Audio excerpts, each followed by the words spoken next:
지난 주간에 특별히 하나님의 나라라는 주제를 가지고 우리 믿음의 식구들과 말씀을 나눌 수 있는 그런 기회를 가졌습니다.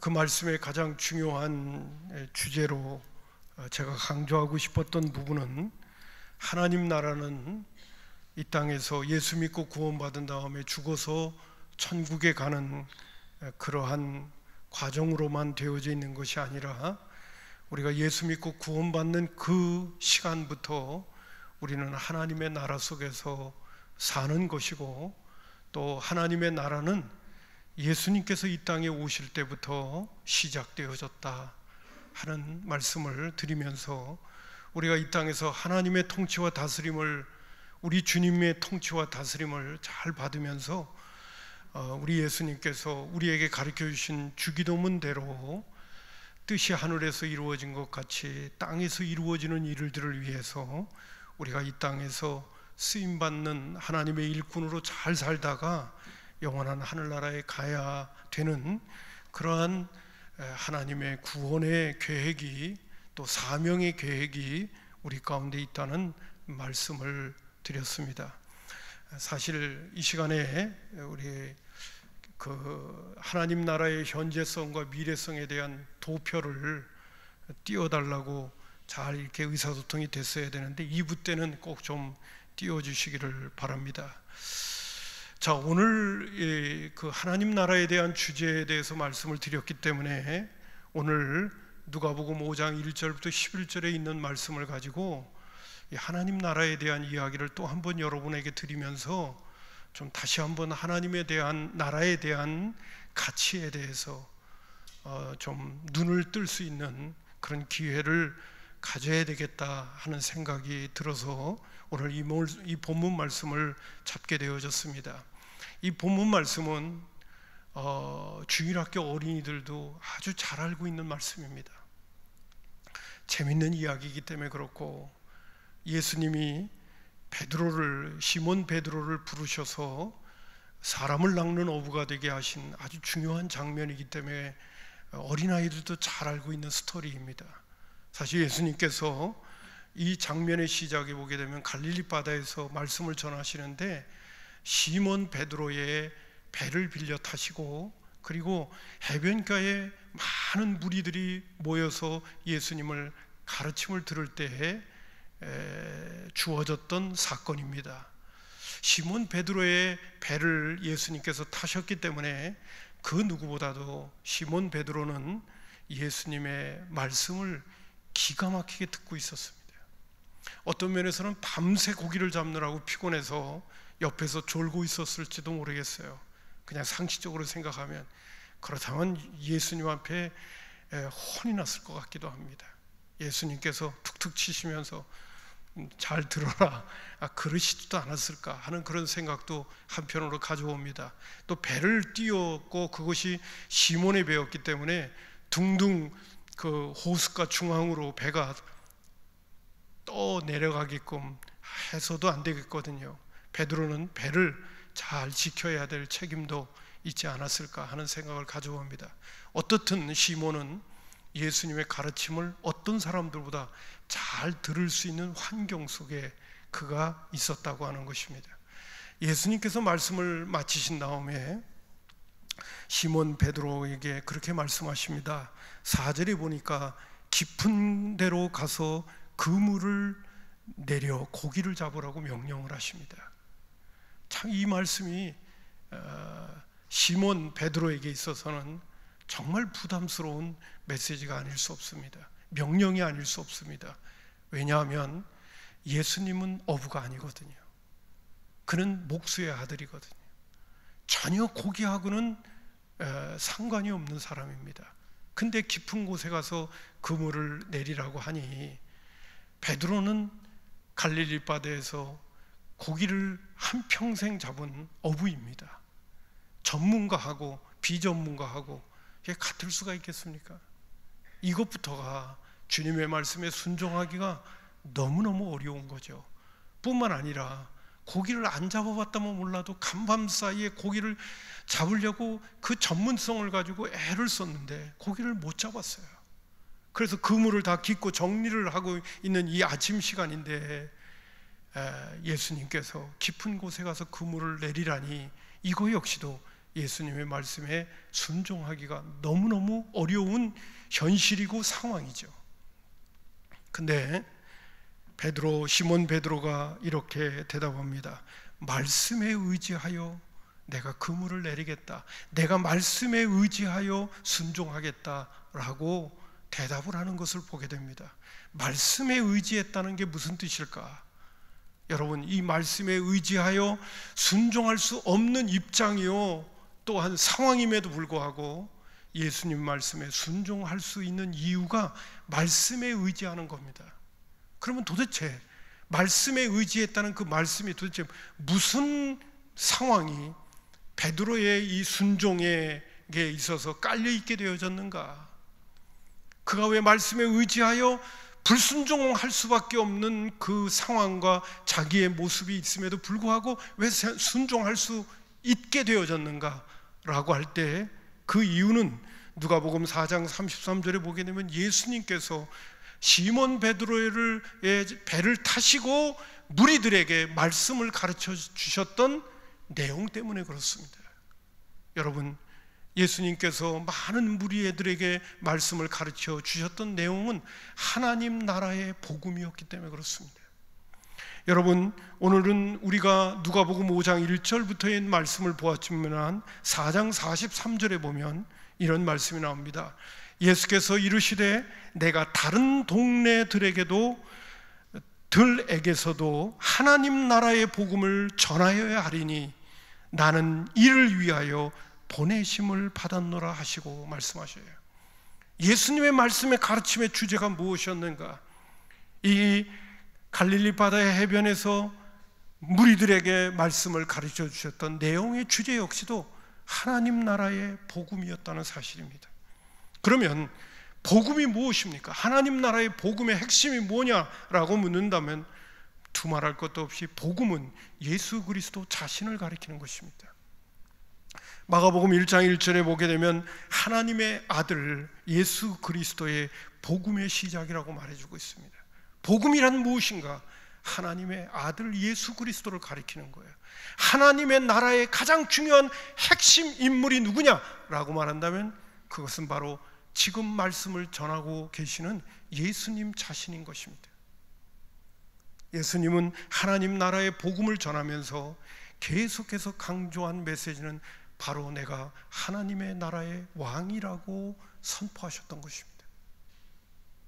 하나님께서 구약에서 그렇게 보내겠다고 하는 메시아, 구원자, 그가 바로 나라고 선포하신 것이죠. 그래서 다른 복음서에서 보게 되면 끊임없이 예수님은 다니엘서 7장 13절에 예언되어져 있던 그 메시아인 인자 같은 이가 바로 인자가 라고 하면서 자신을 지칭했던 내용들을 우리는 성경에서, 복음서에서 여기저기에서 찾아볼 수가 있습니다. 어떤 면에서는 한심한 이야기인지는 모르겠습니다만 예수님은 끊임없이 회개하라, 천국이 가까웠다고 하면서도 그 천국의 핵심적인 인물이 누구냐? 바로 자신임을, 그리고 자신이 그 하나님의 나라의 왕임을 무리들에게 선포했던 것이죠. 그리고 대표적으로 예수님께서 왕이시기 때문에, 통치자이시기 때문에 모든 만물이 예수님의 통치 앞에 무릎을 꿇어야 되기 때문에 예수님께서 특별히 행하신 일 가운데 보게 되면 나중에 옥에 갇혔던 세례 요한이 자신들의 제자를 불러서 오시리가 당신입니까? 아니면 다른 사람을 기다려야 되겠습니까? 라고 물을 때 예수님께서 자신이 누구인가를 그 제자들에게 또 주변에 있는 사람에게 이야기해 주셨던 내용이 마태복음 11장 2절부터 6절에 나옵니다. 제가 한번 읽어보겠습니다. 요한이 옥에서 그리스도께서 하신 일을 듣고 제자들을 보내어 예수께 여짜오되 오실 그이가 당신이오니까 우리가 다른 일을 기다리오니까? 예수께서 대답하여 이르시되 너희가 가서 듣고 보는 것을 요한에게 알리되 맹인이 보며 못 걷는 사람들이 걸으며 나병 환자가 깨끗함을 받으며 못 듣는 자가 들으며 죽은 자가 살아나며 가난한 자들에게 복음이 전파된다 하라. 누구든지 나로 말미암아 실족하지 아니하는 자는 복이 있도다 하시니라 라고 말씀을 선포하시면서 자신이 바로 메시아 되심을 나타내 보여주셨던 것을 볼 수가 있습니다. 여러분, 맹인이 보고 못 걷는 사람이 걷고 나병 환자가 깨끗함을 받고 못 듣는 자가 듣고 죽은 자가 살아나고 가난한 자들에게 복음이 전파되는 이 모든 사건은, 여러분, 시간 절약상 제가 말씀드리겠습니다. 이 모든 것은 죄의 결과로 주어진 것입니다. 예수님은 왕이십니다. 통치자이십니다.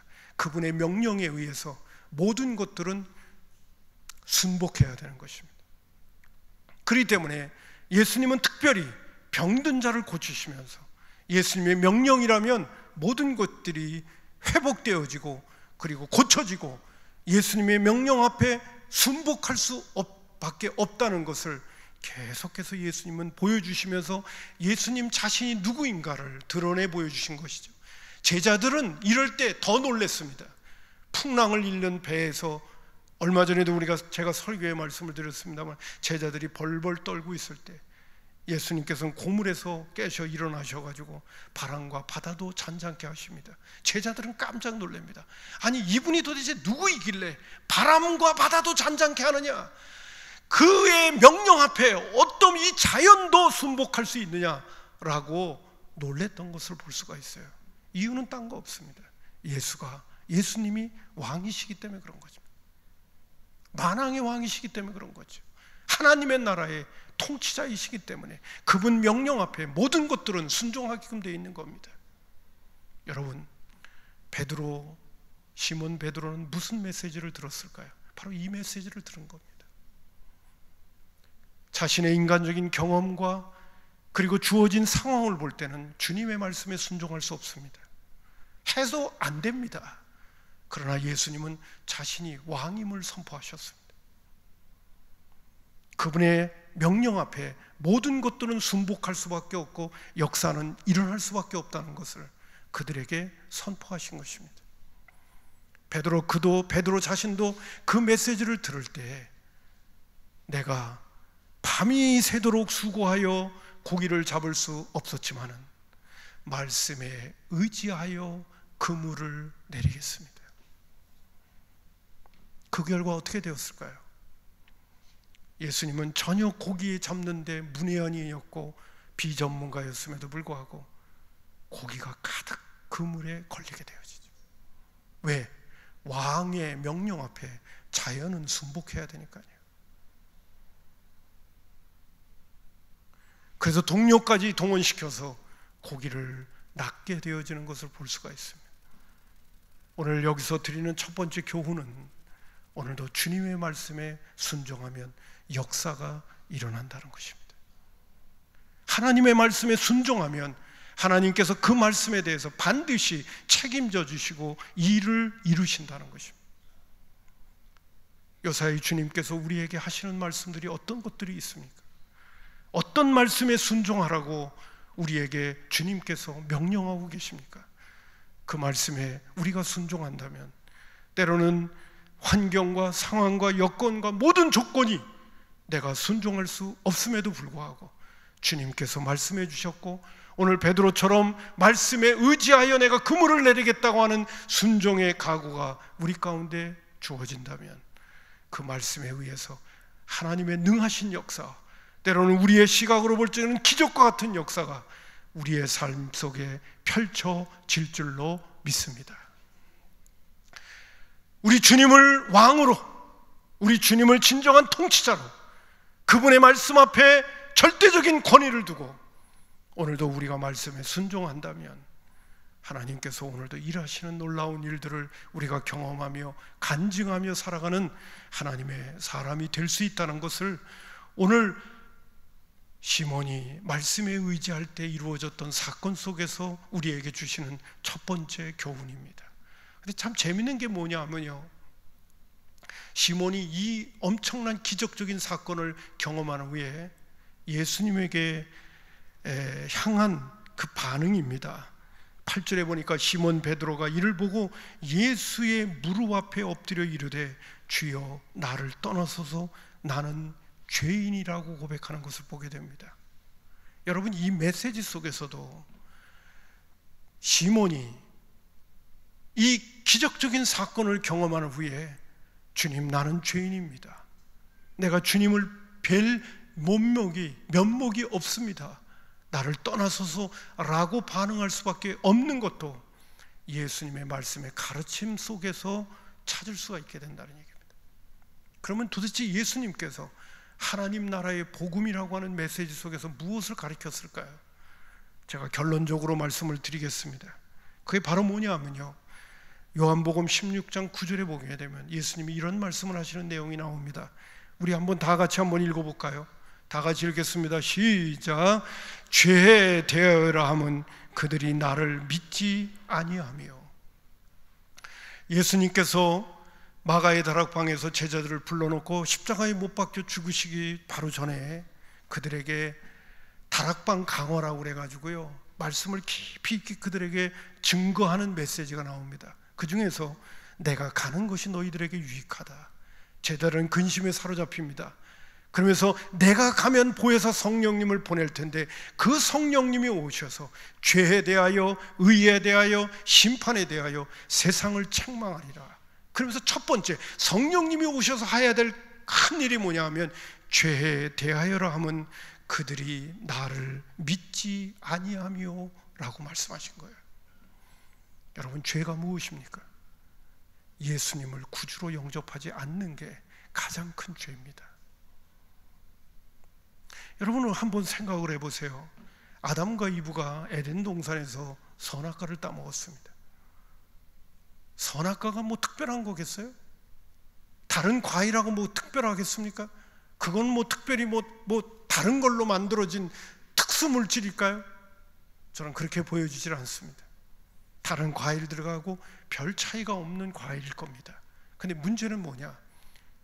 하나님께서 그것을 선악과로 지정하시고 그것을 먹지 말라는데 선악과에 가치가 있고 다른 과일과 차이가 있는 것이죠. 제가 이 말씀을 드리는 이유는 그것입니다. 죄란 하나님과 인간과의 관계성을 얘기하는 것입니다. 구약에 나오는 메시지 가운데 보게 되면 여러분, 우리가 십계명 가운데도 살인하지 말라, 살인하는 거, 거짓말하지 말라, 도둑질하지 말라, 윤리와 도덕적인 입장에서는 다 죄지요. 그러나 여러분, 불교에서는 살인, 간음, 도둑질 이런 부분에 대해서 죄라고 얘기 안 하나요? 다른 종교에서는 그런 거 얘기 안 하나요? 다 인정하고 있습니다. 불교 같은 경우는 살인하지 말라고 그래가지고 바퀴벌레도 못 죽이게 해요. 그런 의미에서 윤리 도덕적 차원에서의 죄를 이야기한다면 다른 종교와 기독교는 다를 바가 없습니다. 그러나 다른 종교와 기독교가 다른 유일한 차이는 무엇인가? 구약에 나오는 메시지 가운데 보게 되면 하나님께서 사울에게 아말렉 족속을 다 죽이라고 명령하십니다. 아기 벤 여인까지도 다 죽이라고 명령하십니다. 그런데 사울이 제물로 드릴 좋은 그러한 짐승들이 있다고 그것을 가지고 올 때 하나님의 명령에 불순종했다고 하나님은 사울을 폐위시키는 모습을 볼 수가 있습니다. 여러분, 윤리와 도덕 이전에 죄란 하나님과의 관계를 이야기하는 겁니다. 하나님이 명령하셨는데 그것에 순종했다? 그럼 그건 의가 되는 거고, 하나님이 명령하셨는데 그것을 불순종했다?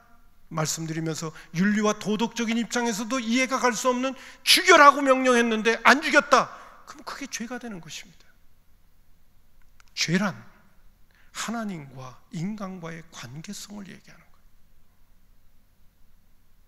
창조주와 피조물과의 관계성을 얘기하는 거예요.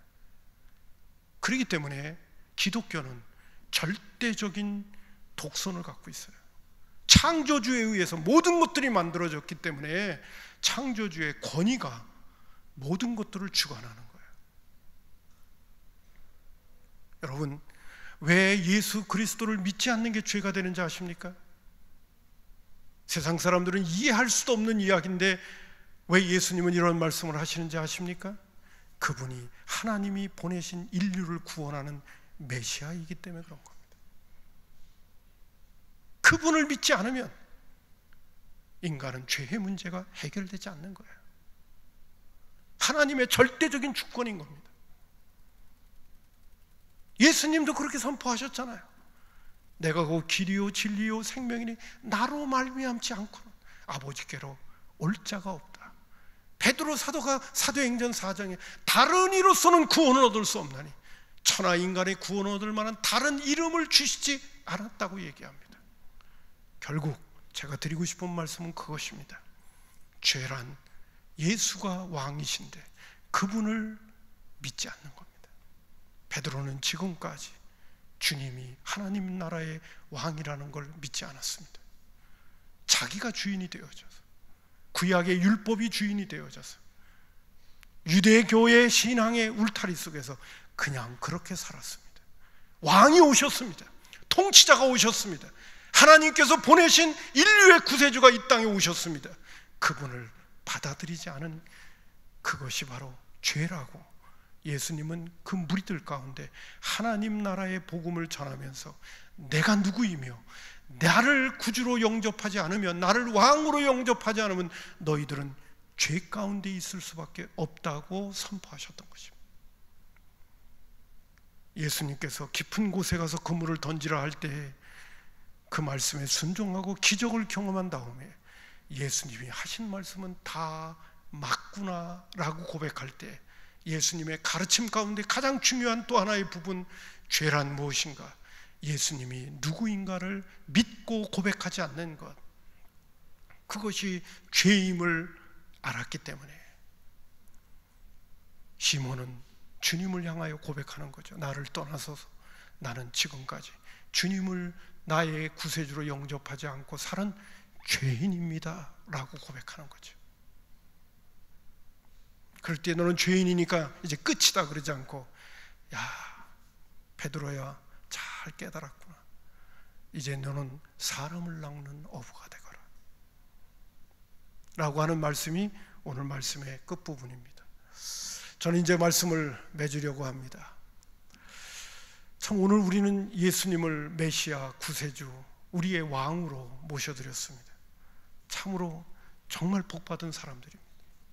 죄의 문제가 해결받았고요, 이 땅에서도 하나님의 나라를 누릴 수 있을 뿐만 아니라 주님이 마련하신 새하늘과 새 땅까지 들어갈 수 있는 놀라운 특권, 하나님의 나라의 백성, 하나님의 나라의 자녀들이 다 되었습니다. 이런 놀라운 신분과 은혜를 입은 거 너무너무 감사하죠. 할렐루야.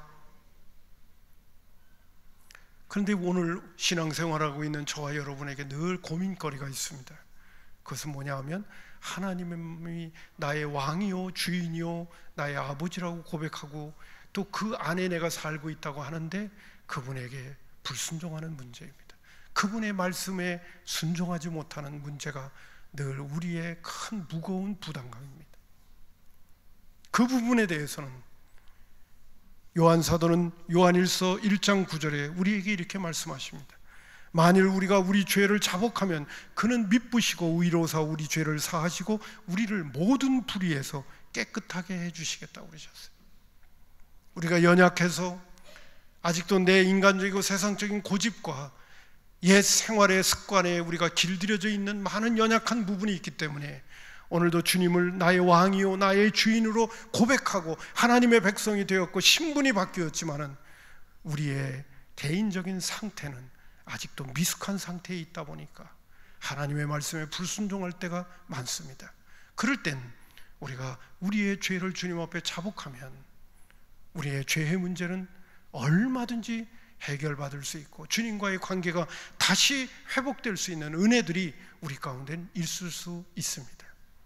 예수님께서 베드로에게 70번씩 7번이라도 용서를 구하는 자에게 용서를 베풀라고 하셨던 대로 주님은 우리가 땅에 속한 존재요, 우리가 육신에 속한 존재라고 하는 그 연약함이 우리 가운데 있다는 걸 아시기 때문에 우리가 주님 앞에 우리의 죄를 자복하고 회개하면 주님은 언제든지 우리를 용서해 줄 수 있는 은혜와 긍휼과 하나님의 사랑이 우리 가운데 있습니다.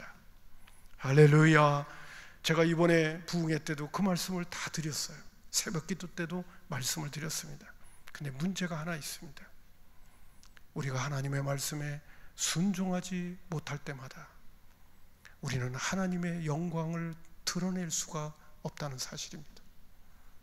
우리가 하나님의 말씀에 불순종할 때마다 우리는 주변에 믿지 않는 영혼들에게 하나님의 살아계심을 드러낼 수 있는 영향력 있는 사람들이 되지 못한다는 것입니다.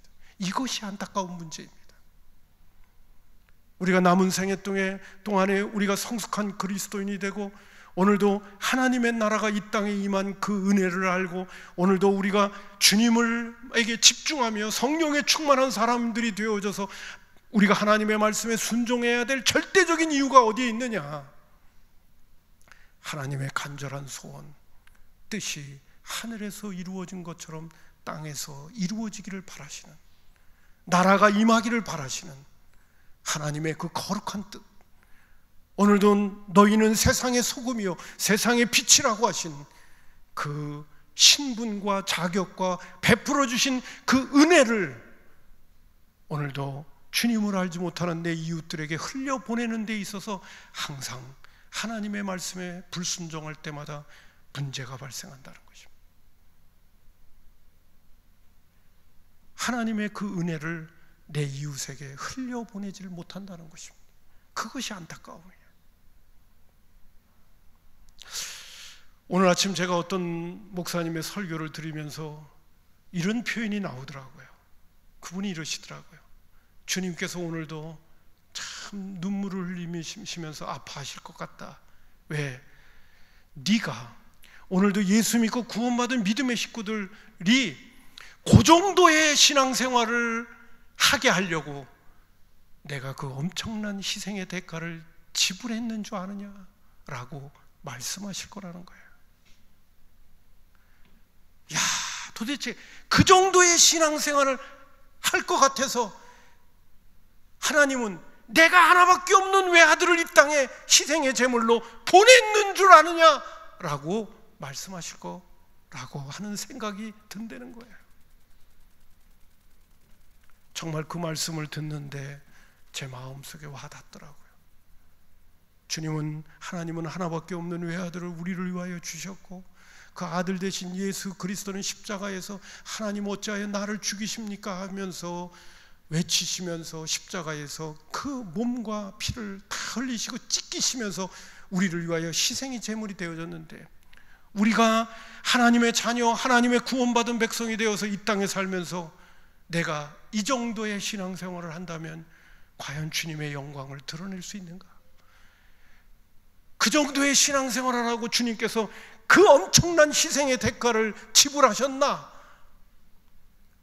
하나님과 예수님은 후회하실 것 같아. 그런 얘기거리로 이야기를 하는데 마음에 와서 꽉 부딪히더라고요. 그게 아니셨을 텐데.